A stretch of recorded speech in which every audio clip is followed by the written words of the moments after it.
Wow. Damn. That is crazy, bro. That was really good. Yeah, I don't even know what to say. The line that really stuck out to me was I think the second verse.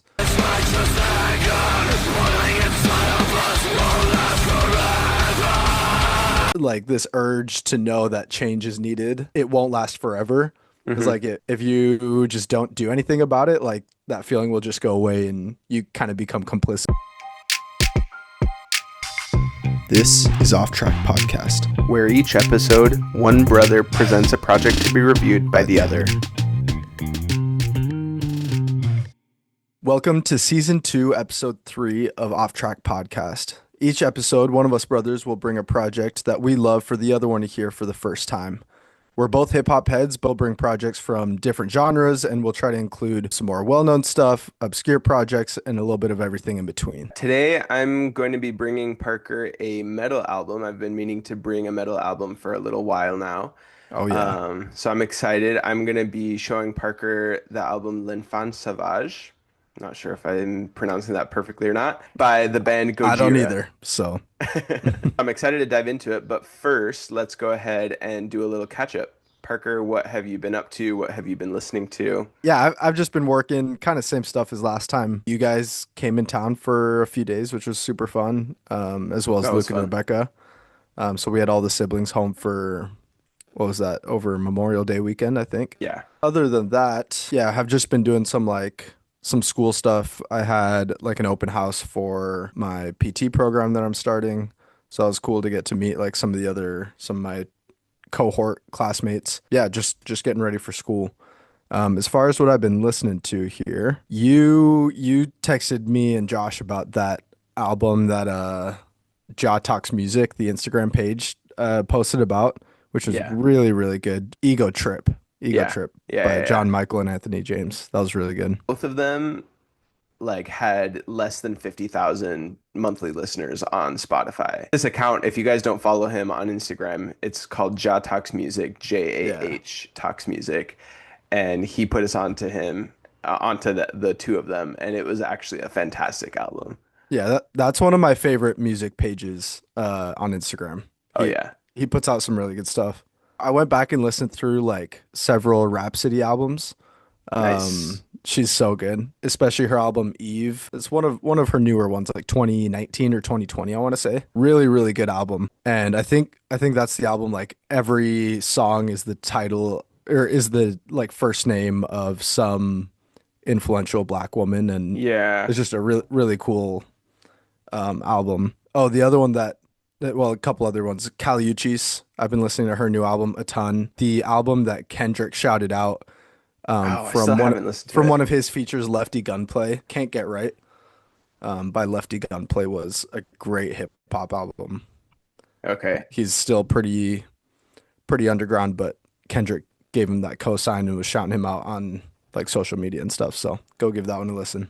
What about you? What you been up to? Just like life-wise, I finished my semester in like beginning of May and then ended the first year of my program with a trip to Brazil.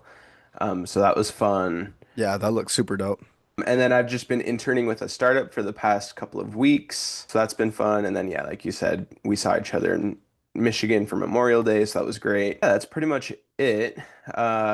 In terms of the music I've been listening to. So for whatever reason, I've been just on a big Natalia Lafourcade kick, and I've Ooh, been I going, love her. yeah, she's got some classics. So she's great. I never had a chance last year to listen to Lucky Day's new album, Algorithm. Oh, I loved that album. I love it. Yeah, I really loved Candy Drip, and that was one of my Hmm. most played albums of like 2022 or whenever it came out. I was starting school, I think, when this album came out, and it like completely slipped underneath my radar.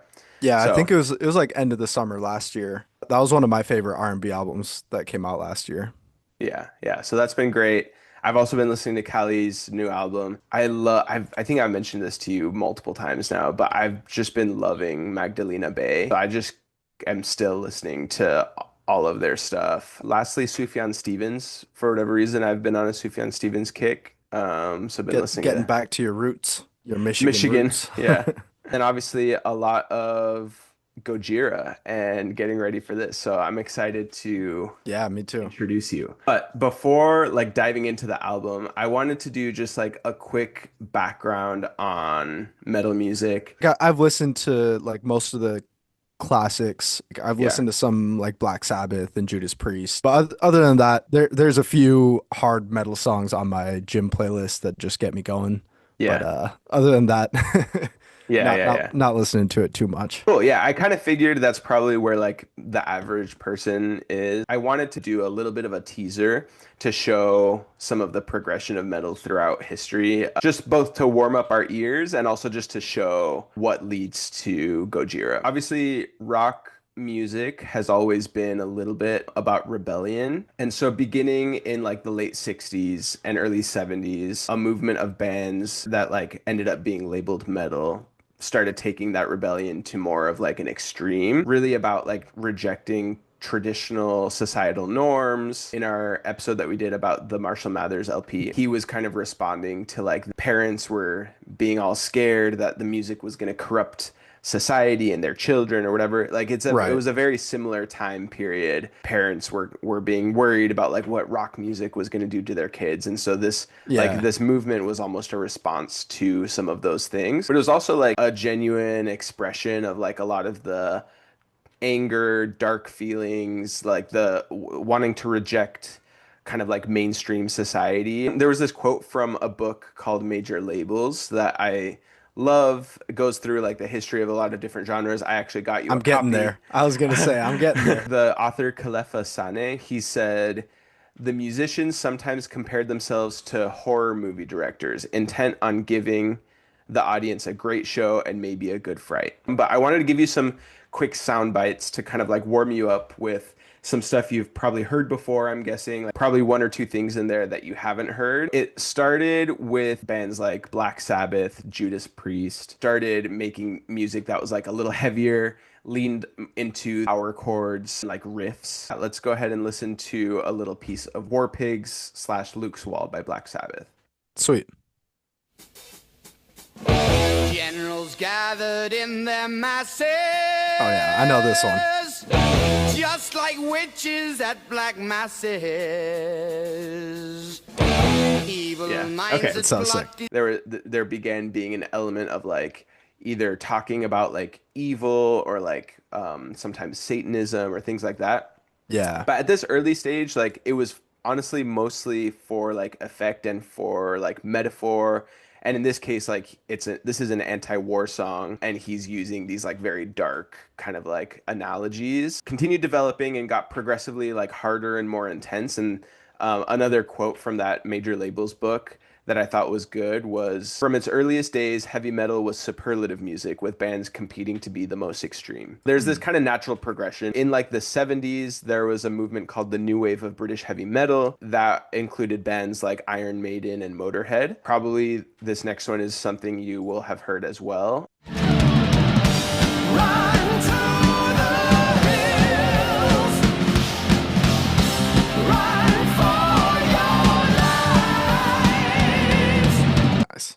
That's one I think that was like on Guitar Hero Yeah. when we I were was gonna kids say and stuff. it definitely sounds familiar. Iron Maiden is legendary, but that like you can hear how it kind of the pace started picking up, and so that was like part of this progression towards like getting harder. And so this kind of led to in the 80s in the United States, thrash metal became a thing, and that kind of took that like the speed and the loudness even further. And so this was bands like Slayer and Metallica. So I think this next one probably you also have heard, Master of Puppets by Metallica.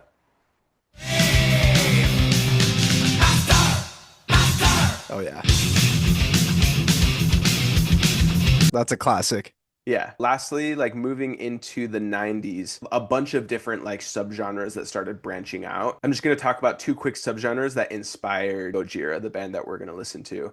So Okay, cool. one is death metal. So Slayer, they also kind of influenced this new generation called death metal, and there was a band called Death. The music was kind of more violent, and both in terms of the sound of it, but also in terms of the lyrics. And this is where like the screaming, growling type vocals Yeah. originated, and it also often had like kind of more violent and extreme lyrics that talked about like killing people, torture, cannibalism, things like that. And Yeah. so we're just going to listen to a quick clip from the song Pull the Plug by Death.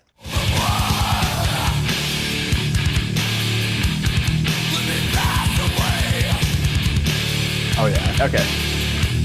Definitely some more like screamo. I don't know if you could understand what he was saying, but he was saying, pull the plug, let me pass away. And so Yeah. it's like very focused on death. And then lastly, there was a subgenre called groove metal, which took like similar styles of riffs that existed in thrash metal and but just slowed them down a little bit so that they'd be more like a groove. Sepultura is a Brazilian metal band that was super influential in that movement. So we're just going to listen to a quick clip of Attitude.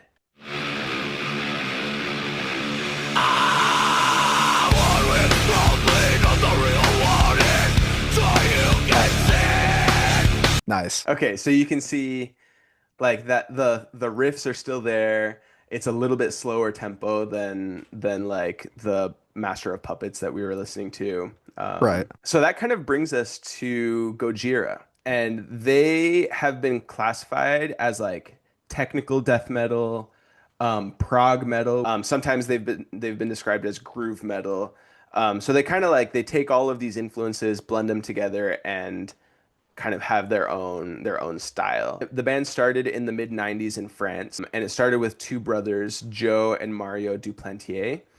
Joe is the vocals of the band and rhythm guitar, and Mario is the drummer. And so they started this with two high school friends, a guy named Christian Andreu, who's the lead guitarist, and Jean-Michel Labadie, who's the bassist.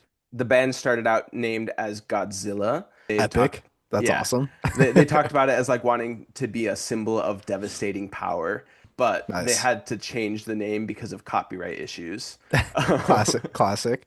But actually, Gojira is the like if you transliterate the original Japanese name for Godzilla into like Latin characters or whatever, Gojira is what it translates to. Oh, nice. So they That's sweet. still kept that like same symbolism or whatever. Yeah, yeah. Some like signature elements of the band is Joe Duplantier. He has like a very signature sound for his growl vocals.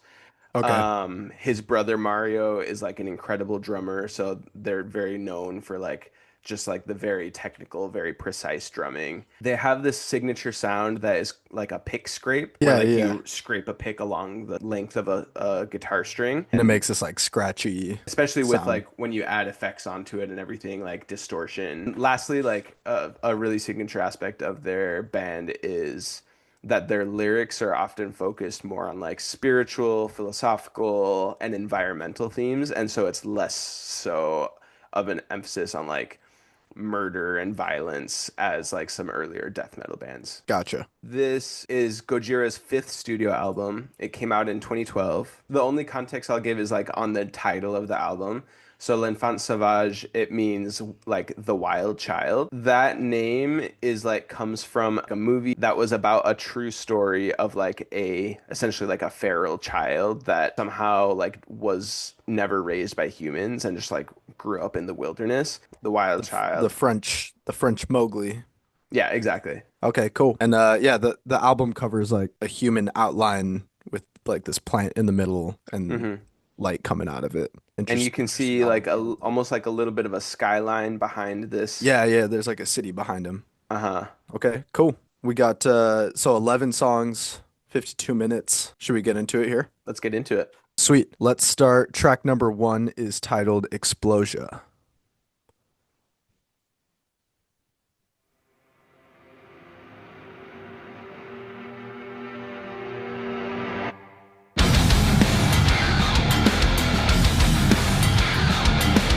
So There's that pick scrape. yeah, it's so sick.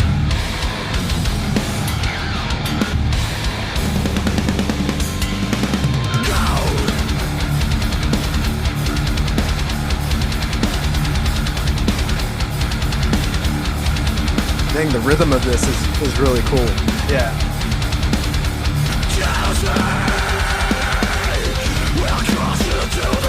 Oh, that guitar is sweet.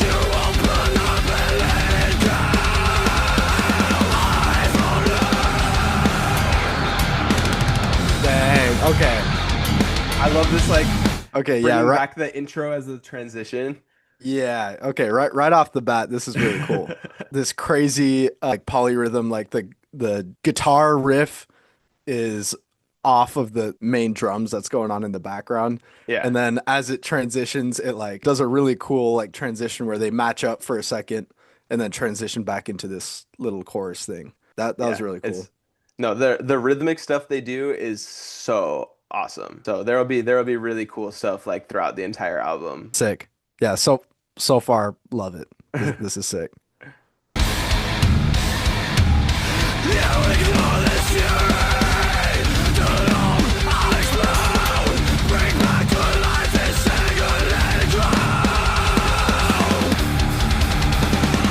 Yeah, that's the Dude, part where you're talking about. Yeah, it's so sick.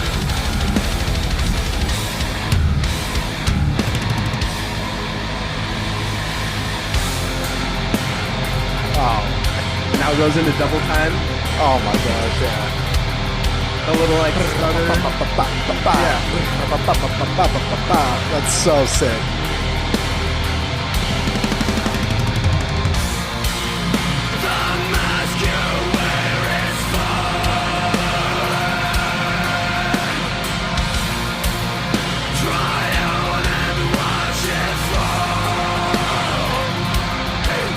I can definitely see the like that groove influence that you were talking about. I like that groove metal style, where it's like it Yeah. slows down a little bit, but it's like you're riding this wave. Oh, it's so sick. Is this like It sounds like skipping rhythm?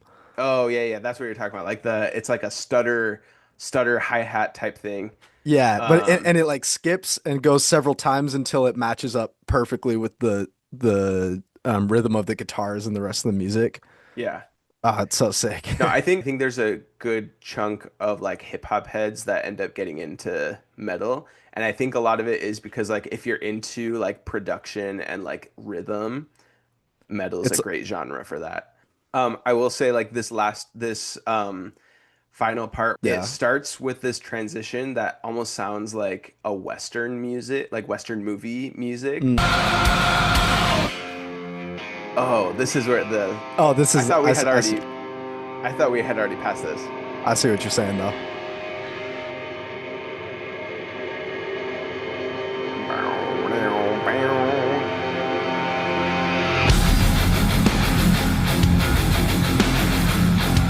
Oh yeah.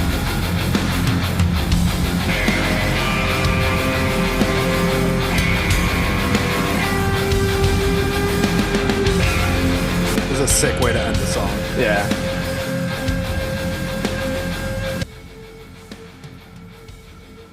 Wow. That was a phenomenal way to start this album. That was really cool. And the music was incredible, but the lyrics too are like pretty heavy. The opening lines, jealousy will crush you to the bones unless you open up and let it go. And yeah, more stuff along that line, along those lines. Yeah, I mean, the title being called Explosia, Right. and then there's a couple of different spots kind of evoke this like explosion of anger or whatever it is. I'm bursting open while you set the tone. You ignored this fury too long. I explode, releasing out a lifetime. Mm-hmm. So there's that aspect. I think there's a couple of lines I would just call out that will like come back through the rest of the album. One is like put aside mind traps and false beliefs. These heavyweights created pull you down. Yeah. So that it's just kind of like this idea that like beliefs can be created to manipulate people and be mind traps, or to pull people down. Also the mask you wear is falling. So like this idea of like having some sort of mask or not being your true self or whatever. Also, the very last lines, all prayers to these gods, while the tide is growing high, will you make us stronger when you strike us down? Hmm. Just the idea of like the inevitability of this fall. Yeah, that was a great song. What would you rate it?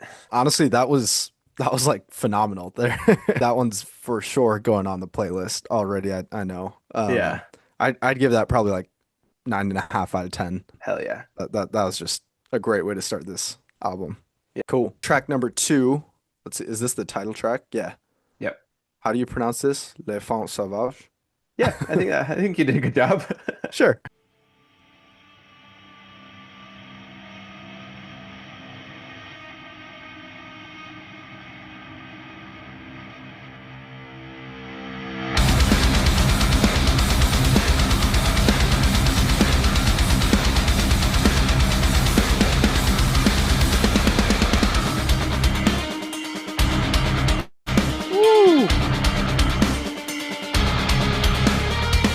Again, triplets here. Yeah.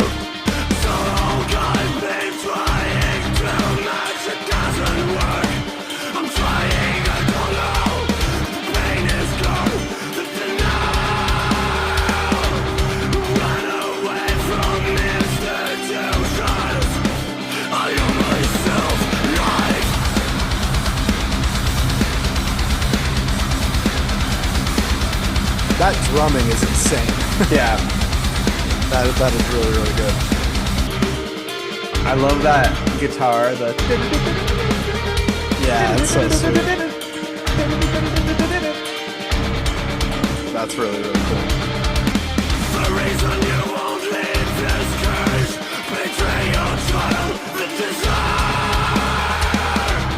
Those are so sick.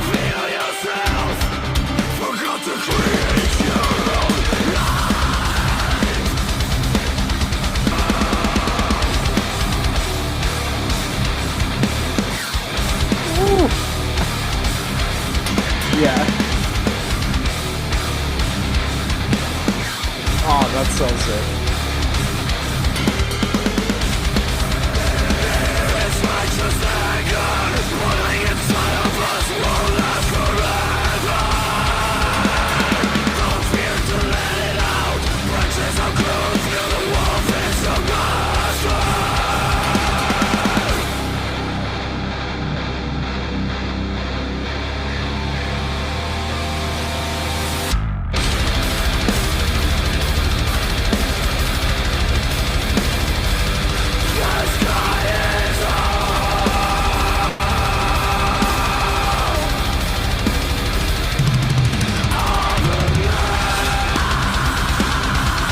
Dang, that switch up is crazy.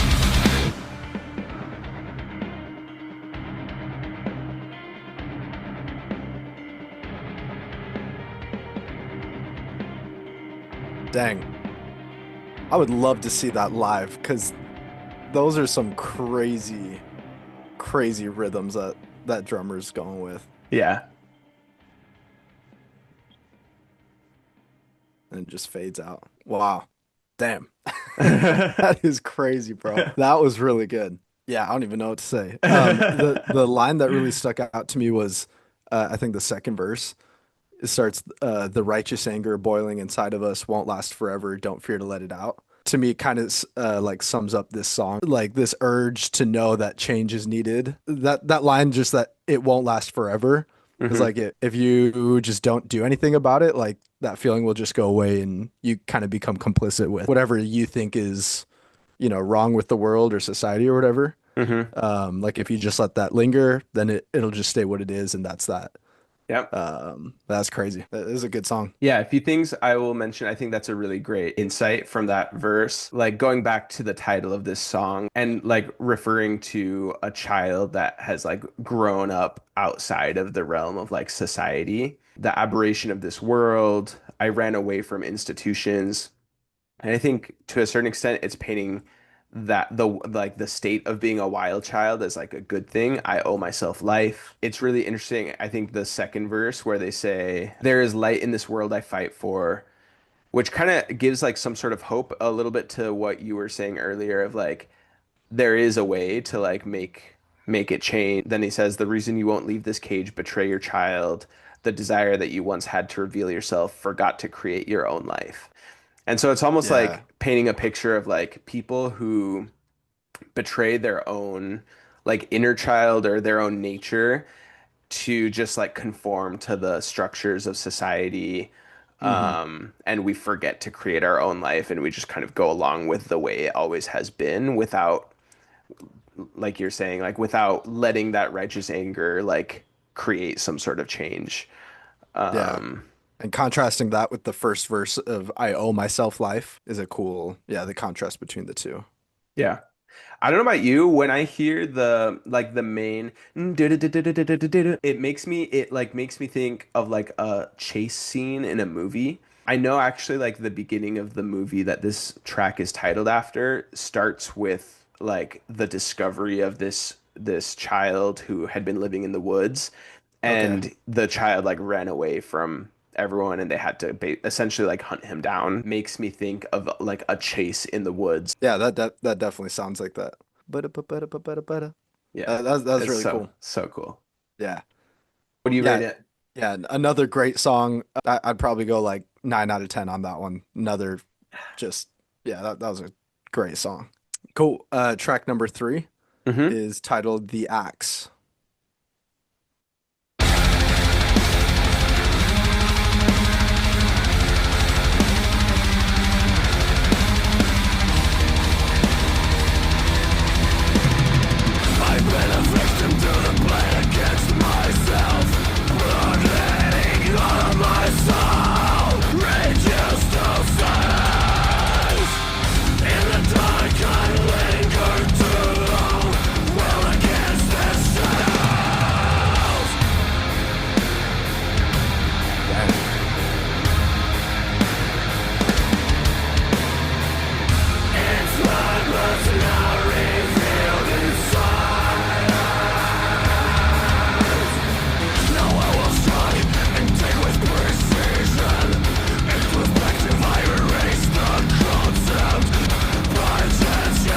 Keeping that tempo as the drummer is insane.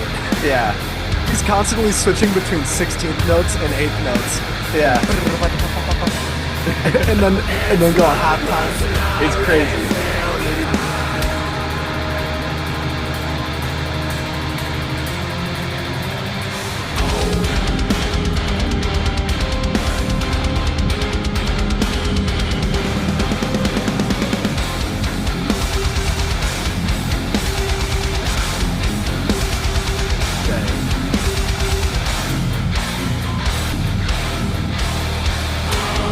Okay, real quick, Mhm. that was really dope. Whatever Yeah. they were just doing there, they were going back. So this is like a 4/4 rhythm. They kept switching back and forth between like the drop or like the emphasis being on the one and three. It was like one and two and three and four, and then it switched to the emphasis being on the like the two and. It was Yeah. like one and two and three and four and one and two and three and four, and it kept switching back and forth between that. It was nuts. Yeah. I want to replay that back just one more time because that was Yeah. Yeah. really Yeah. sick.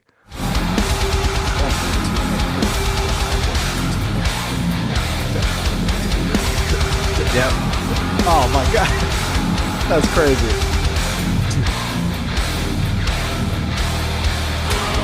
That's so sick. Yeah.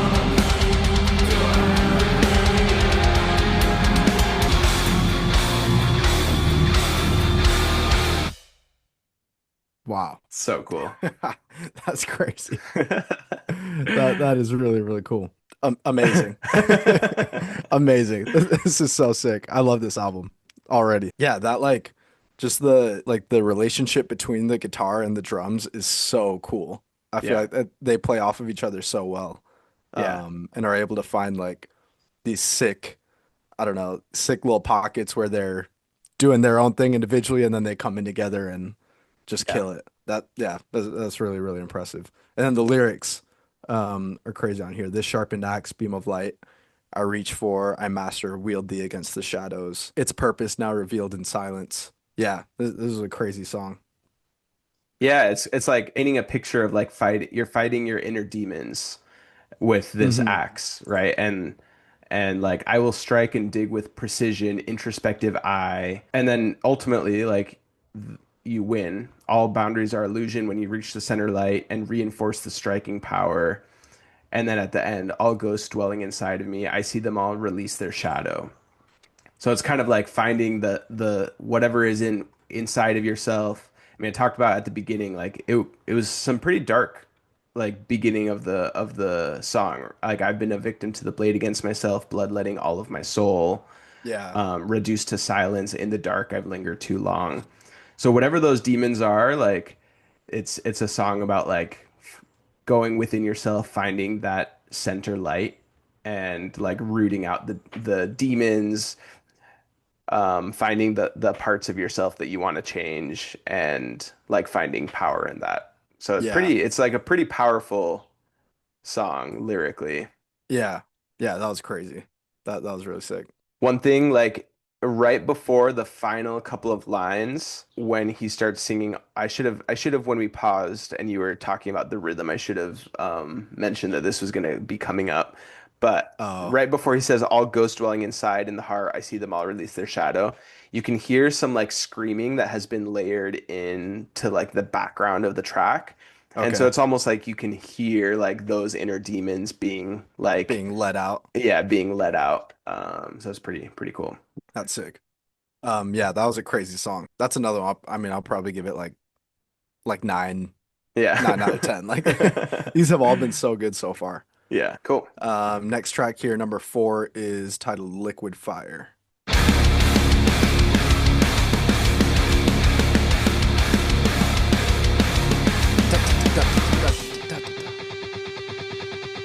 And now it just switches up on you. Crazy. Again, the like little dip dip dip dip dip dip dip in the background.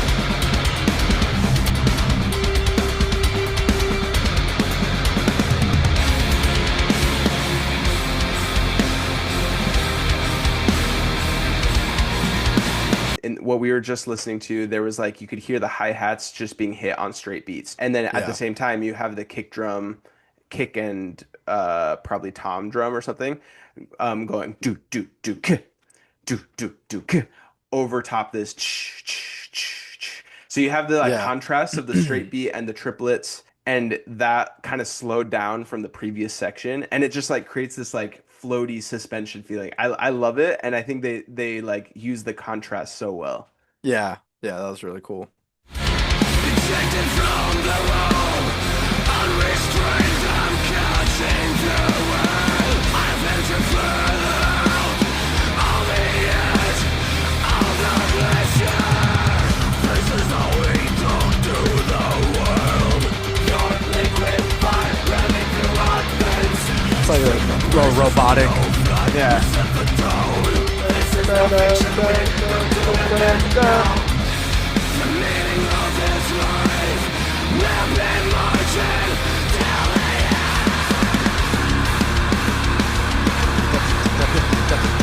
Oh, so sick.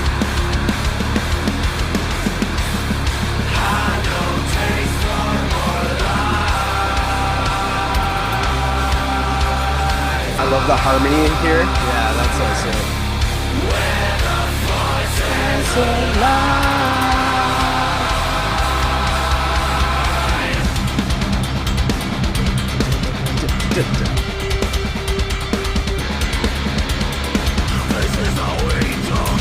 It's like a repeat of the first section, but like Yeah.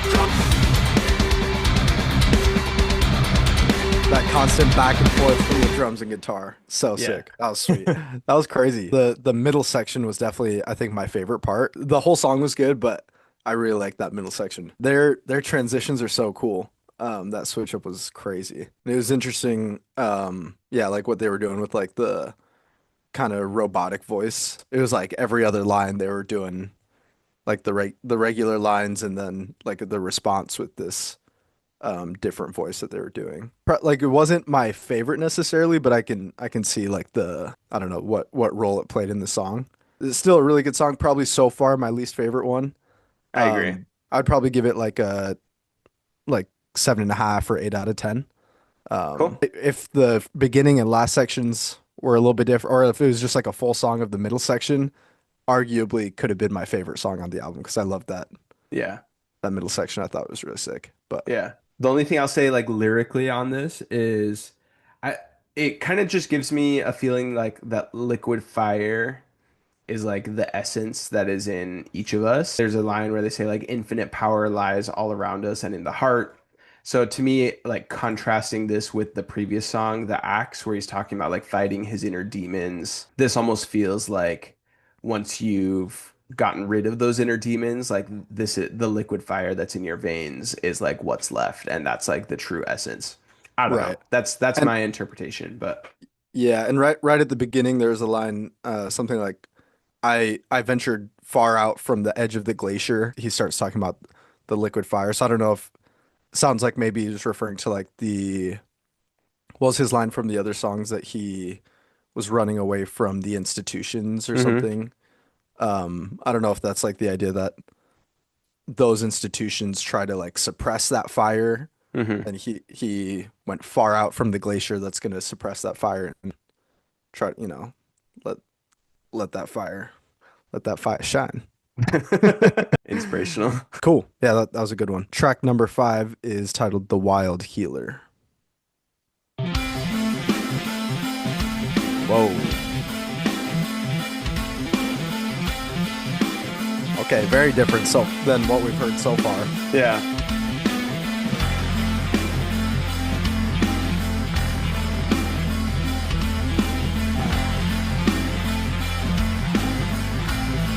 This is sick.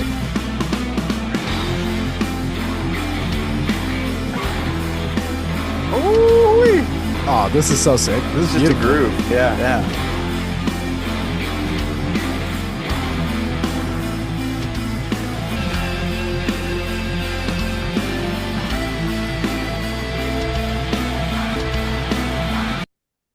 Beautiful. That that Yeah. was sick. I love it. I have a playlist of songs with no words, and that one's going definitely on it. That was such a good groove. Yeah. I don't know what else to say about it. It was sweet. I think No we lyrics. can Yeah, we'll yeah. just move on to the next one here. Track number 6 is titled Planned Obsolescence. And we're back. And we're back.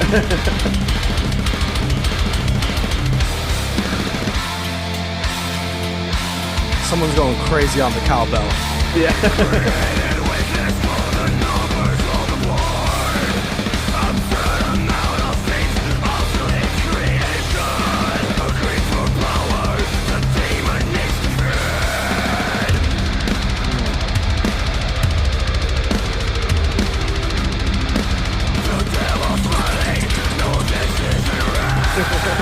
Cowbell's going overtime.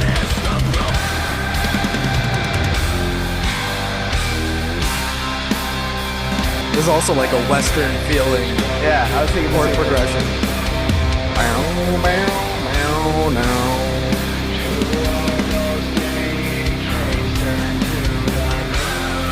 Okay, the vocal effect on this.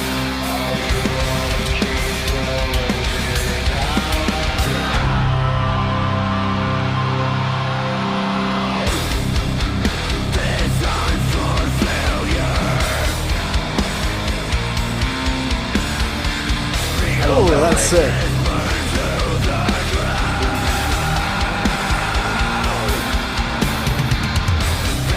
That's a sweet little guitar riff. Yeah.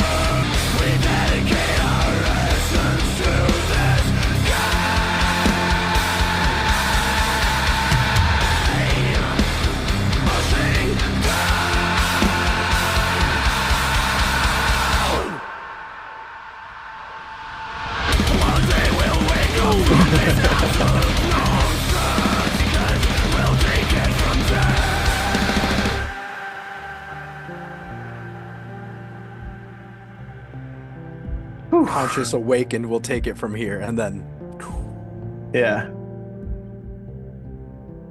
damn.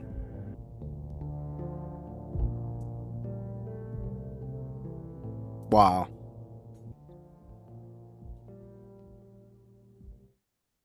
Wow.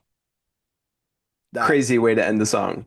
that was crazy. That was so sick. That Yeah. that final transition, conscious awakened will take it from here, and then just Yeah. Just complete calm. bro, like you just got launched into outer space. And like the beginning of that last verse, these engines power crushing down. One day we'll wake up from this absolute nonsense. And like the star long worship. It is kind of like a lot of spacey Mm-hmm. themes or whatever, you know. Wow. Yeah, that was a crazy song. That was really, really cool. And the right at the beginning, that very first verse stuck out to me, just like the created weakness for the numbers on the board, absurd amount of things, obsolete creation, the lust for always more, indulgence and hunger, a greed for power, the demon needs to feed.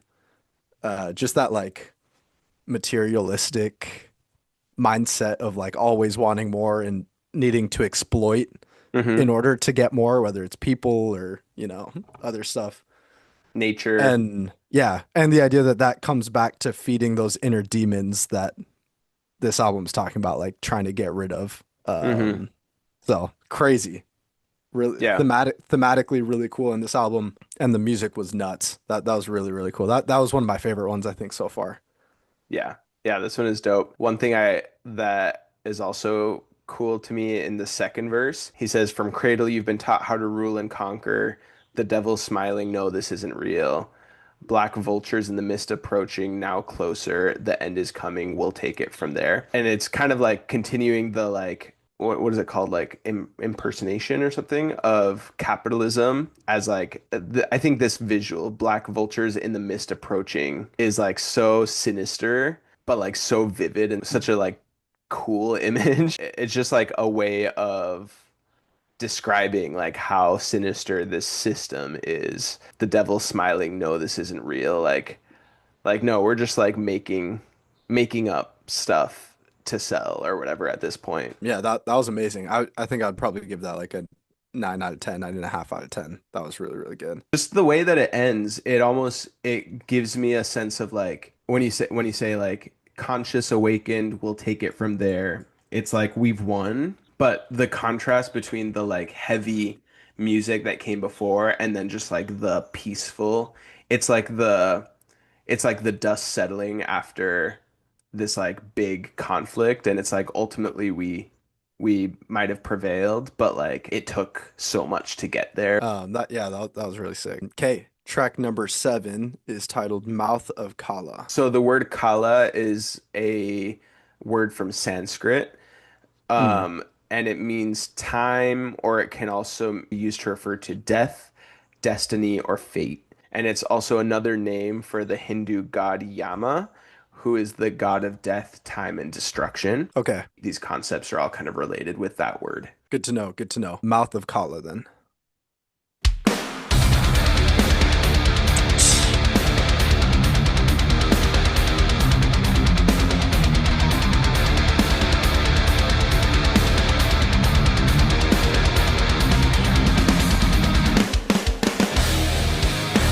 So sick. Just a minute straight of Just guitar riffing. and drum instrumental. Yeah.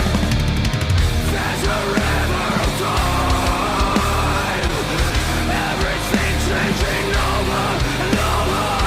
We're all falling so fast.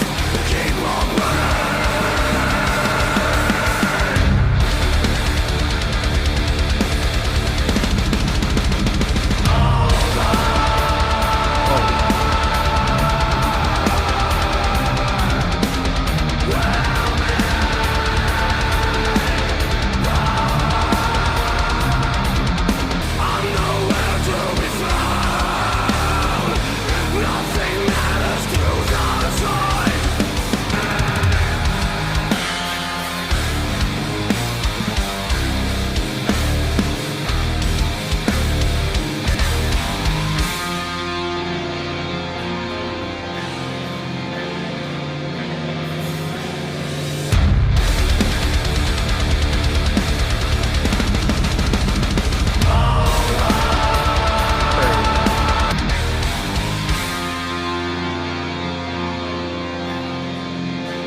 Kind of a similar like they've done this a couple times where like talking about change or like I don't know fading away and then it kind of calms down. Maybe comes back. Yep. Boom. Boom, boom. Yeah, that That's sweet. syncopated chug. That's really sick.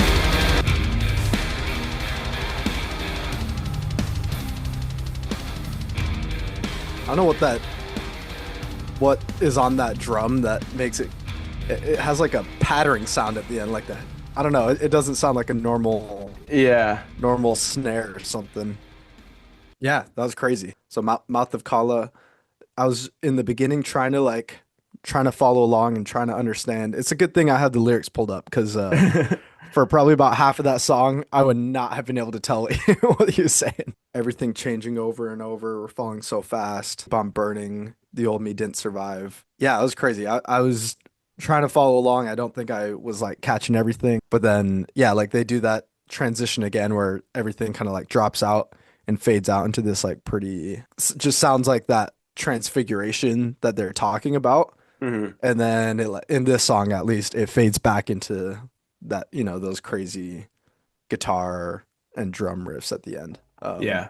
But I thought it was a good song. It was sick. Like lyrically, there's some really interesting just like connections here between like time and as time passes, we change, and then Hmm. like a connection between destruction or death and change.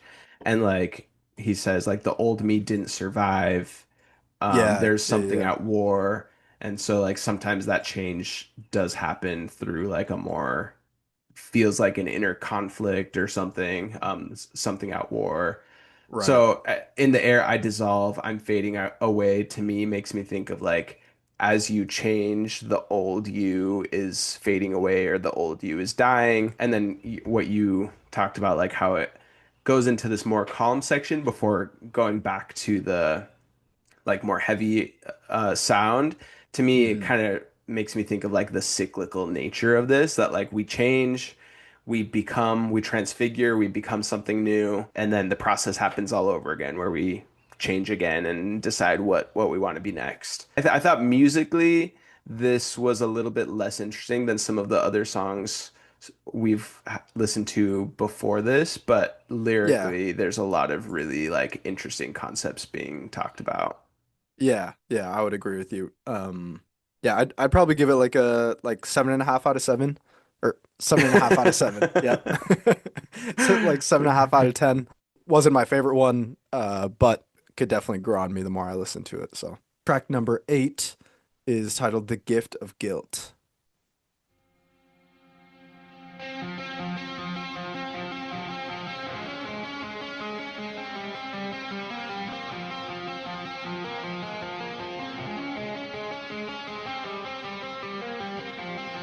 Okay, sick opening guitar.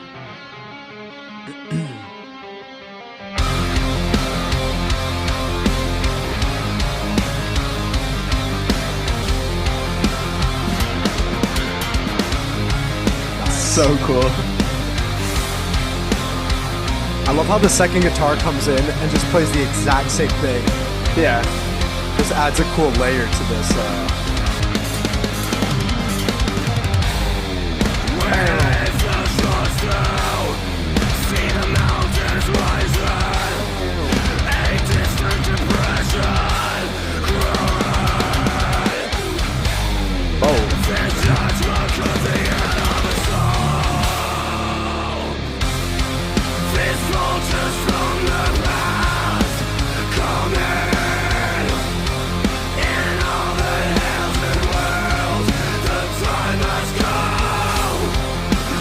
This is sick.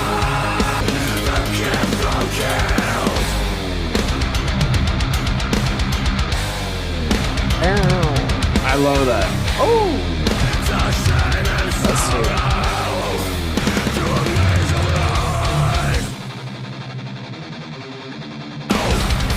Whoa.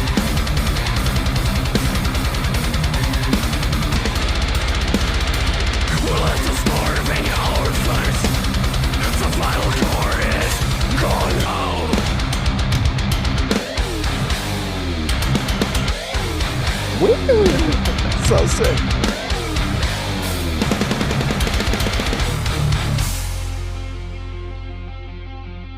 Now we get that intro part back. Yeah. The time has come. These vultures from the past come in. I'm leaving this behind. A gift of guilt. This is sick. Yeah. This is one of those moments where like repetitiveness of the guitars allows you to like focus in on the things that are changing with the Yeah. drum doing like some really cool things. Yeah. Or even just like the lyrics and the vocals. Mm-hmm. Yeah, actually going off of that, well, I'll let this fade out real quick.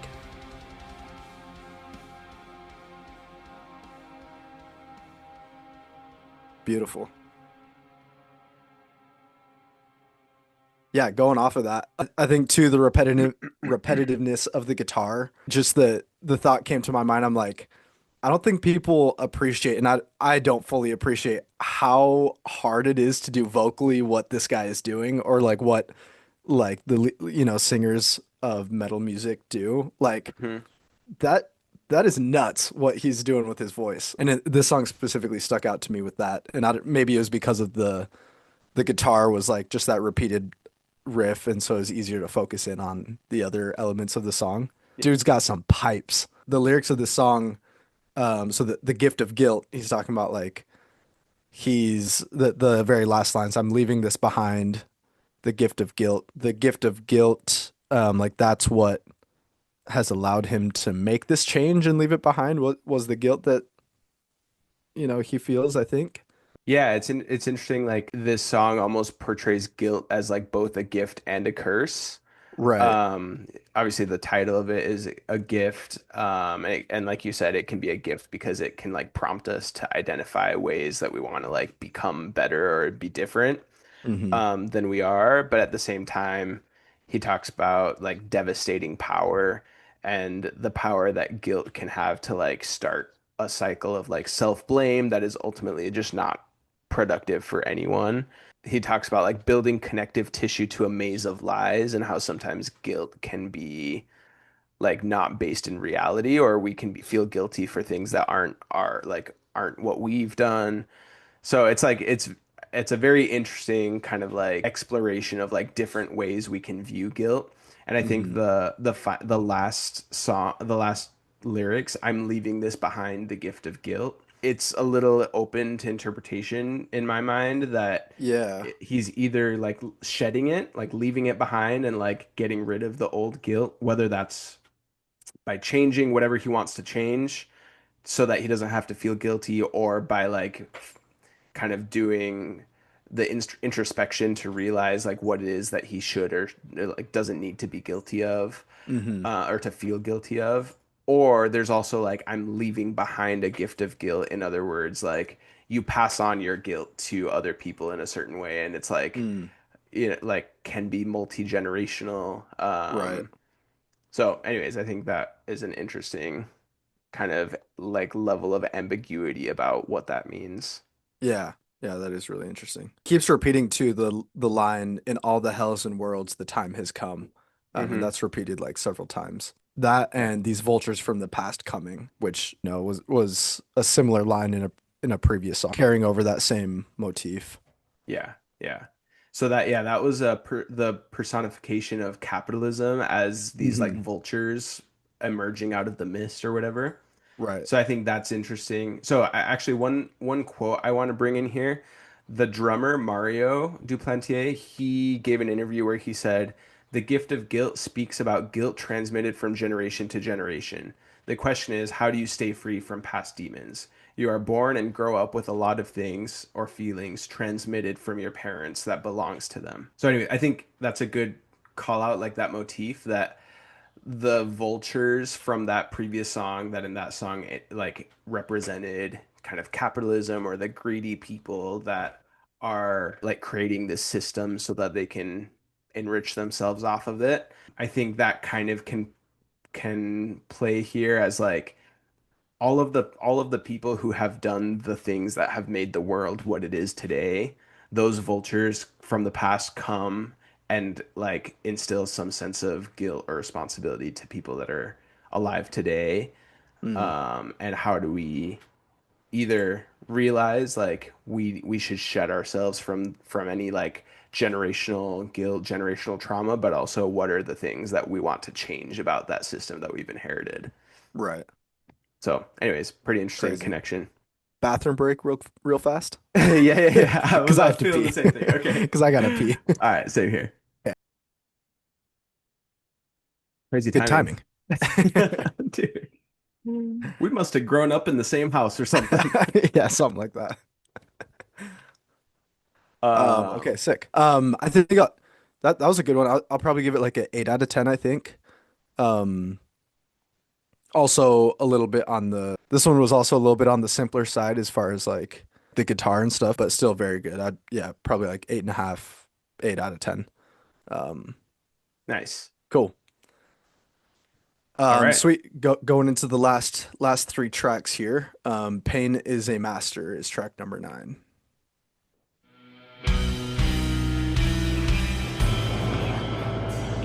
Oh.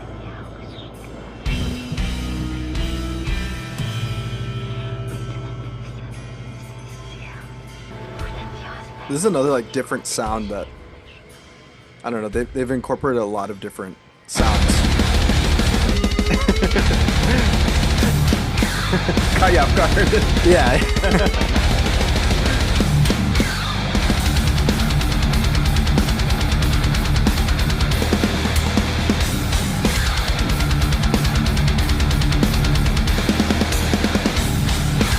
Got that slide again.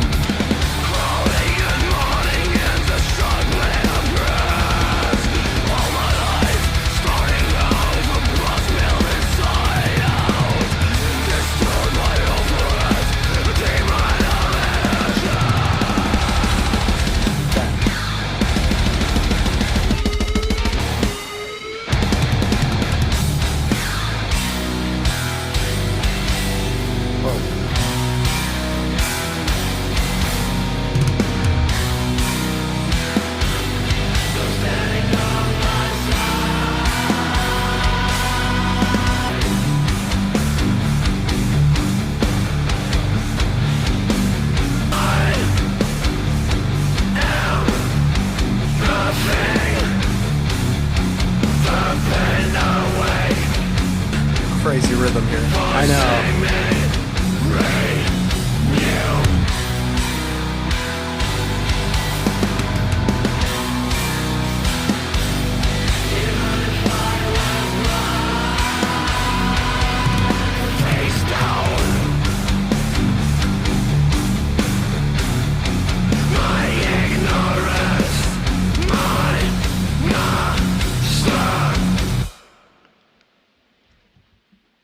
Crazy. Wow. Yeah, I feel like kind of almost a continuation of the last song talking about like the gift of guilt, and then this one talking about pain being your master, which is kind of like pain is often associated with guilt. So kind of like the one leading to the other. Yeah, this was a wild song. The pain now awakened, I'm cracking wide open. Well, that's repeated a couple times.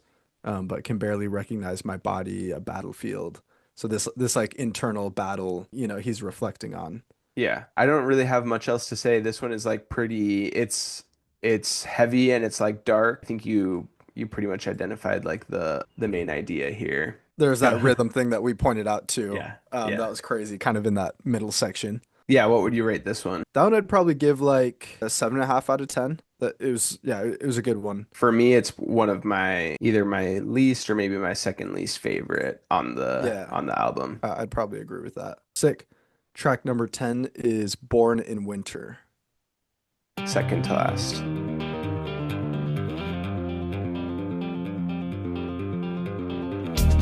Whoa. That was cool. Yeah. It's like they just flipped a switch and then like the full sound came out. Yeah. Dude, this guitar is crazy.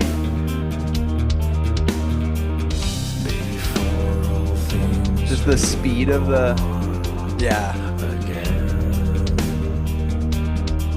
The super dark. slow lyrics too. Seems all have gone insane. Damn.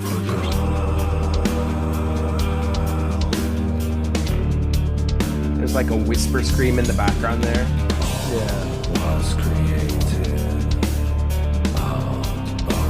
I can't even imagine singing that low. Yeah. from the burst of the star. There it is. Yeah.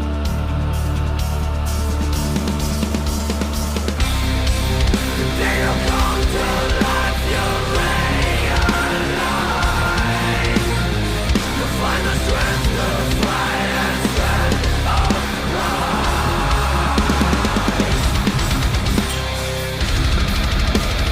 Stand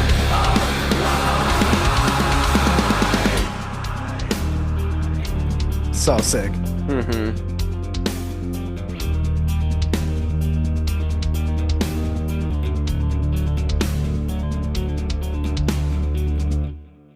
So sick. Yeah. Okay, I really like that song. I think this is my favorite Yeah, this is on that definitely album. up there. The beginning, the like intro, so sick. He's got an incredible voice. And that transition from like that really low register singing to then like going back into kind of his metal Yeah. screaming voice is crazy impressive, first of all. I love at the end here, all these lines, the last word is like drawn out and the music like as he's saying the phrase is this constant flow, and then when he hits that last word that he holds out, the music kind of goes crazy, and it almost sounds like they're trying to fit as much as they can in that last word where the music kind of goes crazy and then right on beat comes Yeah. back to the same rhythm. Yeah, I'm yeah, gonna yeah. run it back real quick. Okay. Find the strength to fight and stand On Yeah. that upright, they like Yeah. the drums go crazy and then right back on beat. I love Yeah. I love that little like tapping. It's like have you seen when people like will it's called like a hammer when you like hit a string on the neck of your guitar hard enough that it can like play a sound without you have without you actually having to like strum it or pluck it. Yeah, And so yeah. people will go with like two hands sometimes to go And the yeah, fast. it is going crazy fast. That is difficult to to keep up that rhythm that fast. Yeah, I think I'm with you. This is definitely one of my favorite ones on the album. I'd probably give this like a like 9.5 out of 10. Nice. Yeah, really, really sick. Loved the like vocal switch up in the beginning, and then that they've been doing that a lot. Like there's a different element in the beginning of the song, and then it like comes in hard and goes back to kind of what they've been doing. Lyrically here, there's like a lot of themes that I think are really important. And I think this song, it's already been happening, but I think the song starts really like tying together like a lot of the themes of the album. And so you see like there's several different references to kind of like rebirth. So before all Yeah. things were born again, cold morning stretches out your arms, we're all born from the burst of a star. So like it's this kind of like rebirth, death and rebirth, which I to me like makes me think of the back from the mouth of Kala song, Hmm. the relationship between like time, change, destruction, and ultimately like rebirth out of all of that.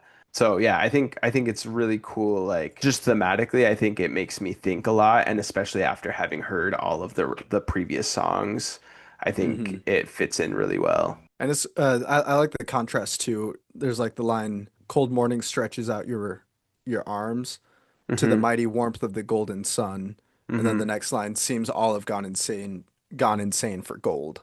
Hmm. The contrast of like the golden sun being like the source of like light and life, Hmm. and then that contrast with like we're going insane in the pursuit of gold or like materialistic, capitalistic, Yeah. endeavors, which is really Yeah. cool. Last song here.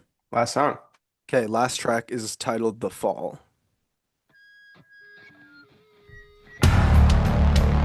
Whoa.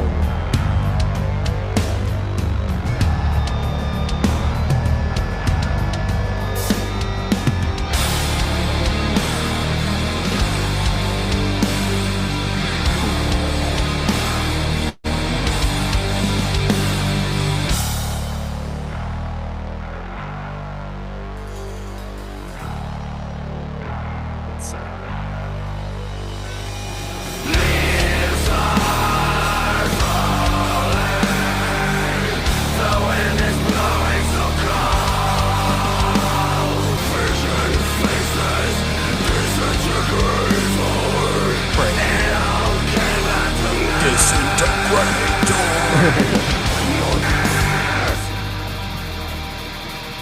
Crazy.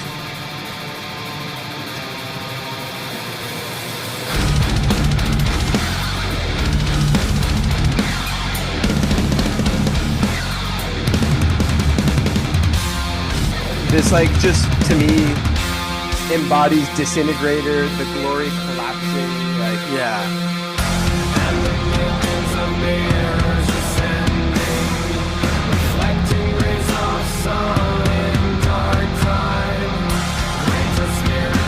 Bringing back that like robotic voice.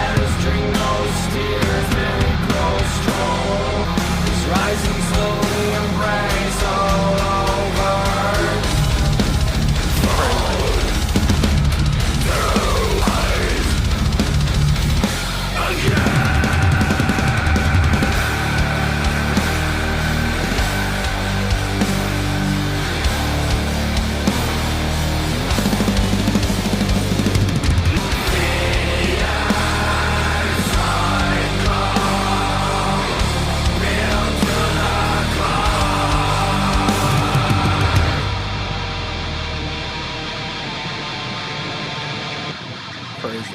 It's like the end of the world, end of times.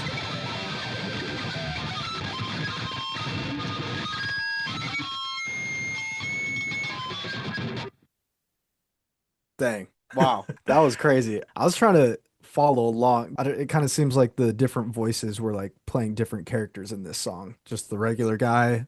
Then there's the like visions faces disintegrate or it sounded like the like inner demons. And then there's like the robotic hmm voices that kind of came back at the end there. I had never really thought of them as like necessarily like playing different parts. I think that would be interesting to listen to the song again and like try to see if there's like some sort of narrative between the different parts. But I do always think when I hear this, the one that's like more robotic or whatever, it's kind of like Hmm. layered and it's got some sort of like processed sound to it. And to me, it almost like seems to me as if like humanity or like some greater power kind of like narrating like Yeah. the big picture Yeah.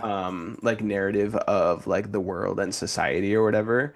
And it Hmm. says greater spirits from above us are watching. Let us drink those tears, may we grow strong. And it's almost like embodying this like very high level like societal shifts and transformations. Yeah, I Yeah. also kind of got that feeling that it was like some sort of narrating voice. Yeah, that was a crazy way to end the album. It was really, really good. I thought it was a great way to kind of wrap things up. But yeah, I love it. Definitely like devolves into chaos at the end. Like a depressing way to end the album, but I think it fits like the very depressing, aggressive like mood of the album and the song. And obviously like thematically we're getting the end of this like fall to the ground, all dies again, leaves are falling, the wind is blowing so cold, the end cycle peeled to the core.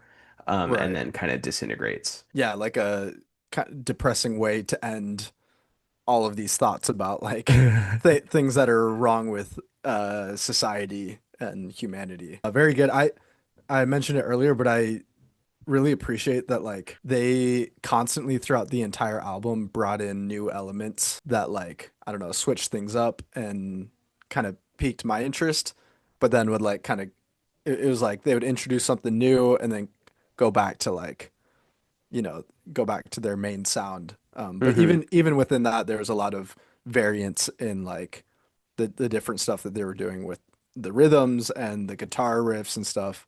And even like vocally, he was doing a lot of different stuff, um, which I thought was really cool. Give this song probably it was really good, like a like 8.5 out of 10. I thought it was a really good way to end the album, and just overall, I loved the album. I thought it was both kind of what I was expecting, but also not what I was expecting. Like Yeah, I think I enjoyed it a lot more than I thought I might have. that's good. Yeah, Yeah, I loved it. I think like musically, Gojira is just like just fantastic musicians. Technicality at which they can play their instruments, and also just like they keep you on your toes. And I think that that helps to kind of like keep it super interesting. You can hone in on like some really fascinating like rhythmic stuff they do. So it's always fun. I love all of those aspects of it, and like sometimes if you need a good headbanger, like it's good to put on. There's Yeah. definitely some songs on there that are like good for like a gym playlist or I, something. I was gonna say I'm about to go to the gym right after this, and I'm definitely gonna listen back to this album, and some of those songs are gonna be getting me going in the gym for sure. My favorite thing about this album is like the themes and like the motifs throughout the album. To me, I see this album as being about like the cyclical nature of change. I kind of see it as like being at two levels, and you can see it within the songs. Like you can see references that make sense for both the personal level where like you're introspecting on yourself, you're changing yourself, but then there's like the societal level, and you can see references that work for that as well. I sometimes go back and forth on how I interpret like the actual narrative of the album, and I think it is definitely like up to interpretation, but Yeah. I do see like a very clear narrative. So like you start off with Explosia, and it's this like explosion of emotion and anger. And then you go to L'Enfant Sauvage, where it's describing this desire to be rid of the burden of societal constraints or whatever. And then you go to The Axe. It's about introspecting and fighting the inner demons and finding the parts of you that you want to root out. And then Liquid Fire to me is like it's finding that like inner power and finding the true like essence of who we are. And then you go to the instrumental, The Wild Healer, which is very Yeah. calm. Like, I sometimes think about the first half of the album as being the inner battle to like find yourself. And then I sometimes think of the second half as like turning to society. So that's one interpretation. I also think it can be essentially a cycle, like a two iterations of a cycle, where in that first one you're like fighting these demons, you find your inner self, and then the wild healer, it's like the calm, where like you've found yourself, and then you go into planned obsolescence, where it's like talking about capitalism and the how the world is in this spot where like there's so much wrong with it. A symbolic like restart of the cycle, that like once we've like improved in a certain way, then like we get back to work and find new things that we can improve. But so you have like planned obsolescence, Mouth of Kala, which talks about like the connections between time, change, death, and destruction. And to me, this kind of this kicks off this last portion of the album, where we're starting to see within each song, we're starting to see these like themes of like the cycle, the repeating cycle, and like how Right. we change and destroy the past versions of ourselves. Gift of Guilt, talking about like what we inherit, how we use guilt to like move from the Hmm. past. Pain is a Master, which to me is like describes in a very vivid way like the pain that comes with this process, which is just a Yeah. natural part of it. And it kind of calls back in a certain way to me to Explosia. And also maybe The Axe. It's another aspect of like this battle that we're always constantly fighting, and it is a painful one. Born in Winter and The Fall, I see as like a pair of songs that kind of Yeah. both talk about the very cyclical nature of like rebirth. Born in Winter talks a lot about rebirth. The Fall talks more about like the death and destruction. But to Yeah. me, like ultimately those last two songs tie it all together to kind of like it's like a little depressing the way that The Fall ends, but I think the ultimate narrative of the album is really that the fall is not the end. Right, like Like, that. It's the beginning of the new cycle, yeah. whatever that is. Anyways, that's kind of how I see it thematically. Like, a lot of Right. those concepts are very well understood, but that specific narrative that I went through is kind of more so just my own interpretation. One last quote from Joe, the singer, who Yeah. was talking about like what this album meant to him, and he said, I was like, okay, the last album was about death. This album will be about birth. It makes sense with the idea of the cycle, which is very present in our imagery.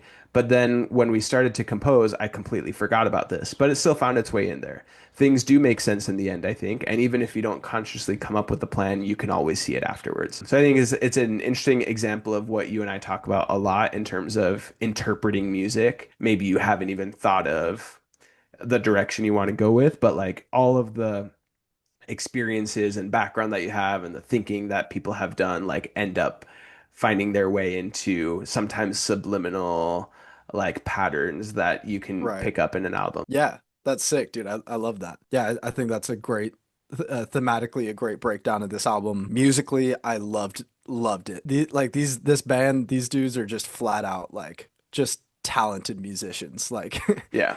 they're doing some crazy high level stuff that was super fun to listen to. Probably today I'll be going back and re-listening to this. Hell That yeah. was really sick. So definitely gonna want to check out some of their other albums and familiarized myself with like metal and the different subgenres and stuff. So definitely appreciate you bringing this album to me.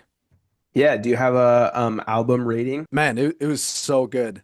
Most of the songs were like nines. I'd probably give the album like a 9.5 out of 10. That was really good to listen to. Cool, man. Definitely gonna be running Glad this you one liked back. it. Yeah.